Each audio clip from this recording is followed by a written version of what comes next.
Disclaimer, यह video सिर्फ educational purpose के लिए है।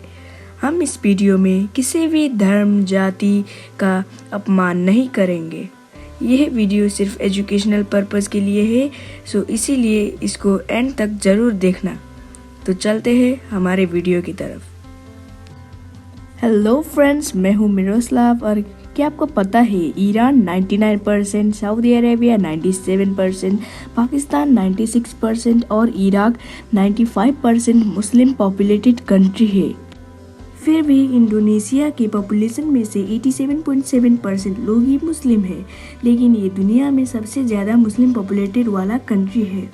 ऐसा इसीलिए क्योंकि वर्ल्ड पॉपुलेशन सर्वे रैंकिंग के अनुसार Iran 4.6%, Pakistan 11.10%, Saudi Arabia 1.60%, Iraq 1.90% मुस्लिम पॉपुलेटेड कंट्री है। लेकिन वहीं पर इंडोनेशिया पूरे दुनिया में 12.70% मुस्लिम पॉपुलेटेड कंट्री है। लेकिन अगर हम हिस्ट्री में देखें तो 14th सेंचुरी तक इंडोनेशिया में हिंदुइज्म और बुद्धिज्म को माना जाता था। लेकिन ऐसा क्या हुआ कि 16th सेंचुरी आते आते इंडोनेशिया में हिंदुइज्म और बुद्धिज्म को छोड़कर इस्लाम मानने लगा? क्या इसके पीछे भी कोई अरब देश का पॉलिटिकल स्ट्रेटजी है, या फिर रिलीजियस एक्सपेंशन, या फिर ईरान की तरह जीत कर इस्लाम फैलाया गया, या फिर इराक की तरह अरेबिक लोगों ने सिटी बनाए और रहने लगे? लेकिन इंडोनेशिया की स्टोरी बिल्कुल भी यूनिक है, क्योंकि वहाँ ऐसा कुछ भी नहीं हुआ था। तो फिर क्या हुआ था कि ये लोग इस्लाम को मानने लगे? तो चलते हैं आज की वीडियो में यही जानेंगे in our today's videos titled How Indonesia becomes the largest Muslim populated country। तो फ्रेंड्स, मैंने आपको पहले ही बताया है कि पहले इस्लाम के आने से पहले इंडोनेशिया में मेजॉरिटी हिंदुइज्म और बुद्धिज्म होते थे। लेकिन आज वही की संख्या, हिंदुइज्म की संख्या 1.7% है और वहीं पर बुद्धिज्म की संख्या 1.2% ही है। लेकिन हिंदुइज्म और बुद्धिज्म में से पहले इंडोनेशिया में बुद्धिज्म पहुंचा था। भारत से ही 100 से 200 AD तक वहां पर बुद्धिस्ट गए और वहां पर बुद्धिज्म के 7th सेंचुरी तक बहुत जोरों शोरों से प्रचार किया। और वहाँ राजा श्री विजय ने भी राज करके बुद्धिज्म को फैलाया। लेकिन ये ऐसा सिर्फ एक राजा ही नहीं, बुद्धिज्म को फैलाने के लिए और भी राजा के योगदान मिला। लेकिन 750 में आए शैलेंद्र डायनेस्टी, जो इंडोनेशिया के जावा से आया था, और उस डायनेस्टी के राजा किंग शैलेंद्र भी बुद्धिज्म को ही मानते थे।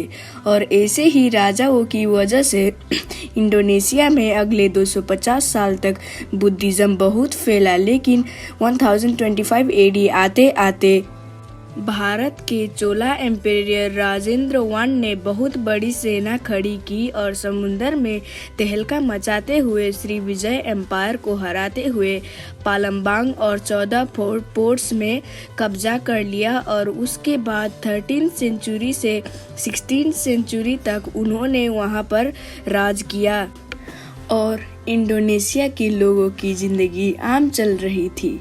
लेकिन इनके आम जिंदगी में ऐसे लोग आए जिनके सपना इस्लाम के झंडे को पूरी दुनिया में लहराते हुए देखना था। लेकिन ये लोग कौन थे? लेकिन इसको जानने के लिए हम लोगों को पास्ट में जाना होगा। तो हुआ ये था कि 7th सेंचुरी में सऊदी अरब में इस्लाम ने जन्म ले लिया था और 8th सेंचुरी तक तो उनके फॉलोअर्स पूरी दुनिया में इस्लाम के बारे में प्रचार करने के लिए दूसरे देश चल पड़े थे, क्योंकि इस्लाम एक मिशनरी रिलीजियन था। जैसे कि बुद्धिज्म और क्रिश्चियनिटी भी मिशनरी रिलीजियन है। इसे रिलीजियन का काम ये होता है कि उनके रिलीजियन को पूरी दुनिया में फैलाया जाए। लेकिन भले ही सऊदी अरब ने इस्लाम को जन्म दिया था, लेकिन इंडोनेशिया में सऊदी अरब के वजह से इस्लाम नहीं पहुंचा था। इवन कोई दूसरा देश ने भी इस्लाम को वहां पर नहीं पहुंचाया था। तो फिर कौन सा देश ऐसा था जिसने वहाँ पर इस्लाम पहुँचाया था? तो इसका आंसर है इंडिया। Yes, India. मुझे लगता है आप लोग शॉक हो गए होंगे, लेकिन ये सच है। इंडिया के गुजरात के लोग अपने व्यापार के लिए पूरे दुनिया में बहुत मशहूर है। वही गुजरात के मुस्लिम ट्रेडर्स जो अरब देश से आए थे, उन्होंने ही इंडोनेशिया के सुमात्रा और जावा जैसे आइलैंड में रहने लगे, जिसके वजह से 16वीं सेंचुरी आते आते इस्लाम वहाँ फैल गया। लेकिन ये ट्रेडिंग तो कर रहे थे और इस्लाम भी इंडोनेशिया में फैल रहा था। लेकिन ये लोग यहीं पर नहीं रुके। इन लोगों ने और भी बहुत सारे किंगडम्स पर इस्लाम धर्म को फैलाया, जैसे कि गोवा सल्तनत जो कि सुलावेसी में था, और टर्नेट और टिडोर जो कि नॉर्दर्न पार्ट मलुका में था, और लोम्बोक में भी इस्लाम को बहुत फैलाया। लेकिन इन लोगों ने इंडोनेशिया के और भी बहुत सारे जगह पर इस्लाम को फैलाया, जैसे कि बंजरमासिन, पालमबांग, मिनांगकबाउ, पसाई और परलैक। और इन्हीं सब हालातों में सोने पर सुहागा किया उन मुस्लिम्स ने जो कि चाइना से थे, क्योंकि 15वीं सेंचुरी में चाइना के एक एडमायरल जिसका नाम था चेंग हो, जिन्होंने इस्लाम को फैलाने में बहुत मदद की थी। लेकिन हमने माना कि इस्लाम इंडोनेशिया में ट्रेडिंग की वजह से पहुंचा था, लेकिन ट्रेडर्स तो बिजनेसमैन ही होते हैं ना कि कोई मिशनरीज। और इसी वजह से इंडिया, पाकिस्तान और बहुत सारे देश के सूफीज़म मानने वाले लोग वहां जाके रहने लगे। इसका सबूत है मिस्टिक बैरलवी सेक्ट, जो कि एक इस्लामिक ट्रेडिशन है जो कि हम इंडिया और पाकिस्तान में देख सकते हैं। और इसी तरह यमन से इंडोनेशिया पहुंचने वाले हद्रामी अरब कम्युनिटी का भी नाम शामिल है, जिसने वहां पहुंचकर इस्लाम को फैलाया, और वो लोग आज वहां पर खुशी खुशी जिंदगी गुजारा कर रहे हैं।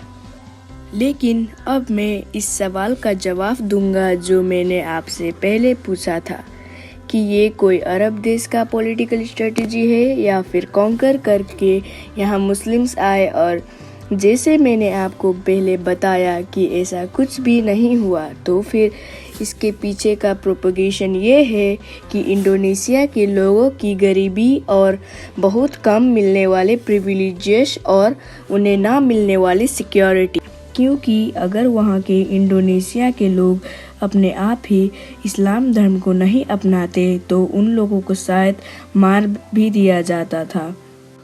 लेकिन हिंदू और बुद्धिस्ट राजाओं ने वहाँ पर अपने धर्म को बहुत फैलाया था। लेकिन इंडोनेशिया के लोगों के मुताबिक हिंदुइज़्म और बुद्धिज़्म ने उनको गरीबी के अलावा ज़्यादा कुछ नहीं दिया, इसीलिए वो लोग अब अरबिक और अफ्रीकन देश के साथ पॉलिटिकल रिलेशन अच्छा बनाने चाहते थे। और जब इस्लाम के प्रोपोगेटर्स आए तो उन लोगों को ज़्यादा मेहनत नहीं करने पड़े, क्योंकि वहाँ के लोग इस्लाम से तो खुशी थे, इसीलिए वो लोग खुशी खुशी इस्लाम को अपना लिए। और उन लोगों को ये सब कुछ मिल रहा था जो कि उन्हें हिंदुइज़्म और बुद्धिज़्म में नहीं मिल रहा था। और इन लोगों को लगा कि इस्लाम ही एक अच्छा रिलीजन है, इसीलिए ये लोग ने इसे अपना लिया। So friends, now you know that how Indonesia becomes a Islamic country. और आज की वीडियो में बस इतना ही। आप लोग कमेंट में ज़रूर बताना कि अगली वीडियो हम किस टॉपिक पर बनाएं। हम उसी टॉपिक पर अगली वीडियो बनाने की कोशिश करेंगे। अगर आपको ये वीडियो अच्छा लगा हो तो लाइक, शेयर और सब्सक्राइब ज़रूर करें।